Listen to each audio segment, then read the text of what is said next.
Graças a Deus,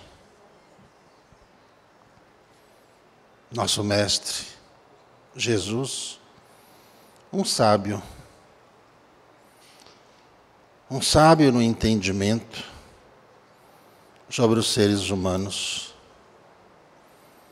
Como é difícil esse ser entender sobre a sua jornada, sobre a sua fé, sobre a sua postura, sobre o seu compromisso. A seara é grande, tão poucos são os trabalhadores, mesmo ainda sendo poucos, ainda muitos desses poucos, invigilantes se tornam nos caminhos da sua evolução. Ainda os seres humanos colocam a sua vida em segundo plano. Cuidam de muitas coisas, querem muitas coisas para a sua vida, mas a sua própria vida quase nunca é prioridade. E a vida é a alma, porque o corpo é da terra, o corpo é o pó, e ao pó retorna.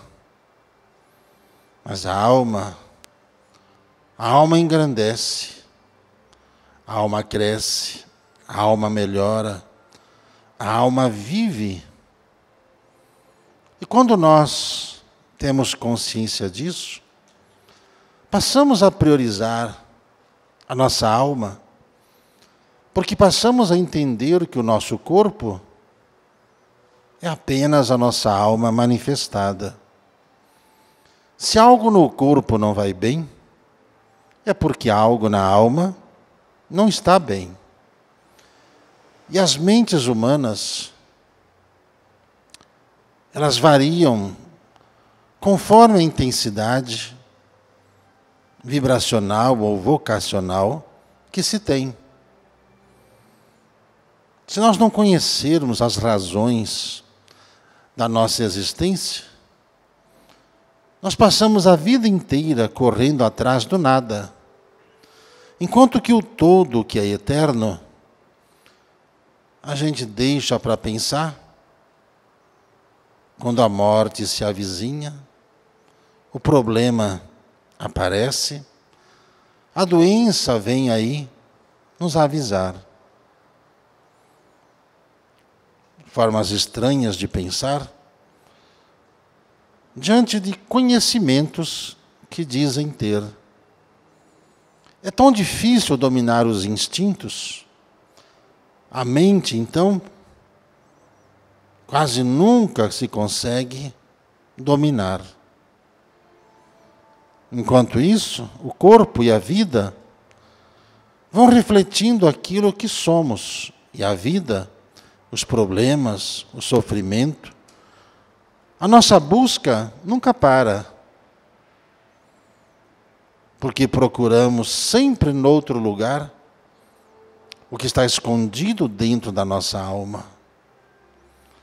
E quando passamos a encontrar na nossa alma tais questionamentos, onde buscamos respostas mesmo que não nos agrade, nós passamos a nos curar. Curar o nosso ego.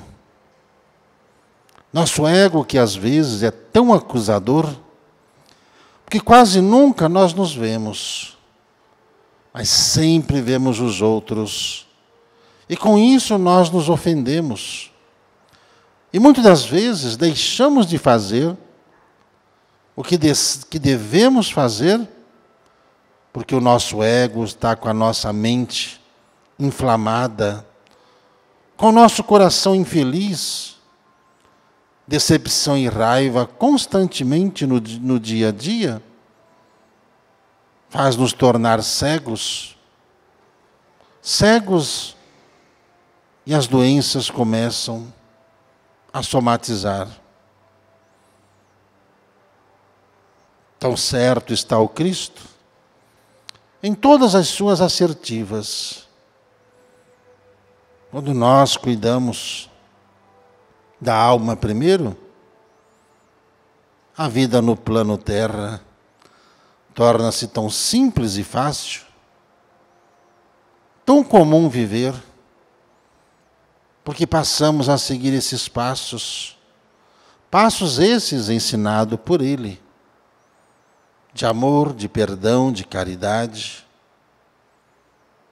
Mas os seres humanos que ainda demoram para aprender, ainda instigam o ego e o orgulho.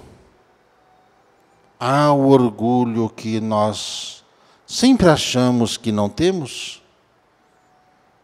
faz com que a gente se ofenda, faz com que a gente se justifique e faz com que a gente se perca. Tão simples e fácil é curar um problema, tão simples e fácil é curar a alma. Mas quanto tempo nós temos para isso?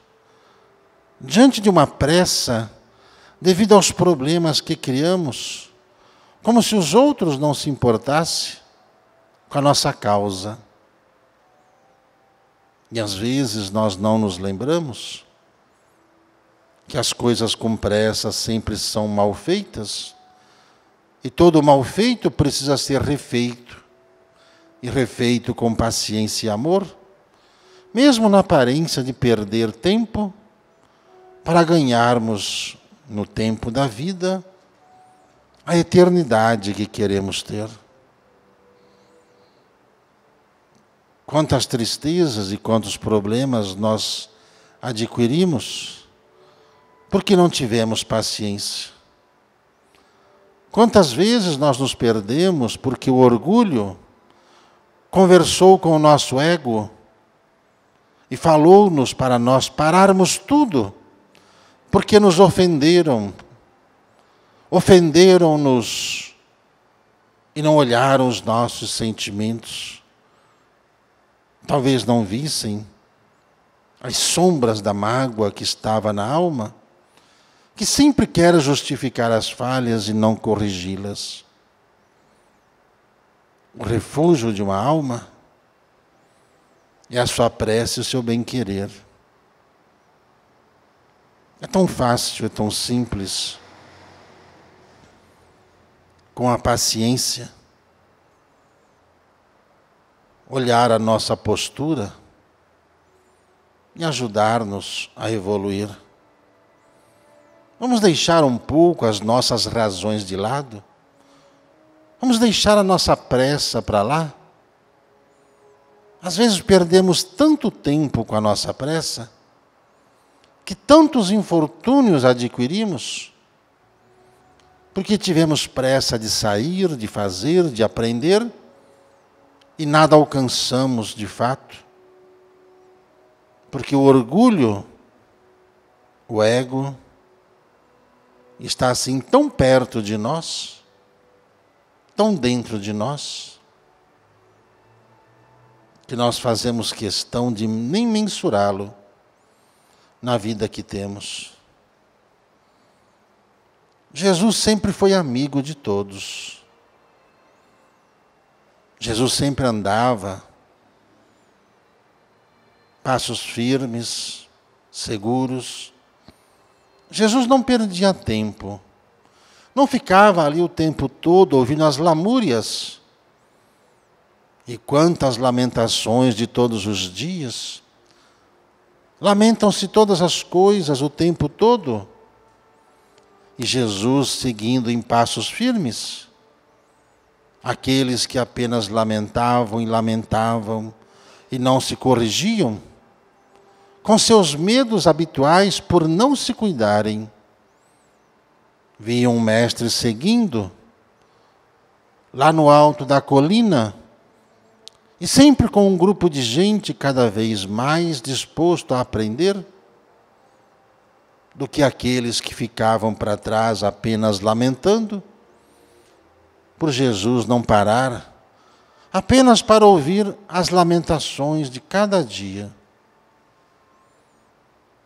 em vez de ouvir as palavras do Mestre, que tudo tinha a ensinar para se acabar com as lamúrias, as doenças, daqueles que apenas choram as mesmas coisas todos os dias, mas ainda cegos e surdos, não ouviram os ensinamentos do Mestre e continuaram no hábito de reclamar todo dia a mesma coisa.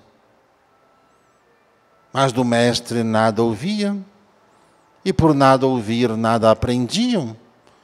Quando via qualquer um passar, já estava ali pronto para começar a nova lamúria de cada dia. E o Mestre seguia, ensinando como alcançar o reino de Deus, como livrar-se dos pecados humanos, como vencer os medos, como curar as doenças, como tirar as culpas, como zelar pelo bem, que é a vida. Ensina-se constantemente, repete-se o ensino a cada dia. Mas quem tem oportunidade de aprender, aprende. Mas quem vem apenas pelo ego, se perde no primeiro drama de cada dia. A seara é grande e há muito trabalho para os poucos trabalhadores. Às vezes é difícil, porque quando muita gente está, mas discutem e disputam o olhar de quem os via. Mas quando a prova vem para mostrar o que aprenderam, acabam se perdendo e o compromisso já não é mais seu. Já não lhe pertence mais. Por quê? Porque o ego falou com orgulho e o orgulho ouviu com atenção. Debanda-se da seara esses que em vigiam, pois não vigiam a própria alma, que adoece a cada dia, sem amor e sem perdão. A seara é grande, os trabalhadores são poucos, mas os poucos podem se tornar muitos, sem lamúrias, sem lamentos, sem as lamentações de cada dia. Faz-se o que tem de fazer. Basta o amor, basta a fé. Que a doença se esvazia da alma. A doença vai embora quando nós não a queremos em nossa vida. Mas para isso, que pensamento é esse? Que qualquer mudança no nosso corpo, eu já penso logo o pior. Será que eu estou doente? Será que hoje realmente eu fiquei doente? Aí poucas vezes se lembram de tudo que é ensinado, da prece, dos fluidos, da vigilância que cada um precisa ter para não criar a doença que quer esvaziar a vida. Benditos são aqueles que ouvem e que guardam as palavras do Mestre, pois esses estão sempre atentos, quase nunca ficam doentes, quase nunca reclamam do dia a dia. Por quê? Porque a fé os ajuda a, com a força do trabalho, do amor, com disciplina, olhar sempre para a frente, pois estão vivos pois estão vivos, com todos os órgãos, com todos os membros, e não se veem. Será que um dia, quando lhes faltar um dos membros, um braço, uma perna, um dos olhos, ou quando as doenças estiverem ali, será que mudariam? Não criem doenças em vocês. Não criem doenças. Não criem doenças. Viva Jesus. Pessoal, gostaram da mensagem? Então clica aí no gostei, no like, compartilhe, se inscreva no nosso canal que você vai receber todo dia uma mensagem nova vindo lá do mundo espiritual para o seu coração. Esse é o nosso canal. Gostou? Gostei. Compartilhou? Compartilhei. Se inscreveu? Eu me inscrevi. Eu recebo. Faz a sua parte.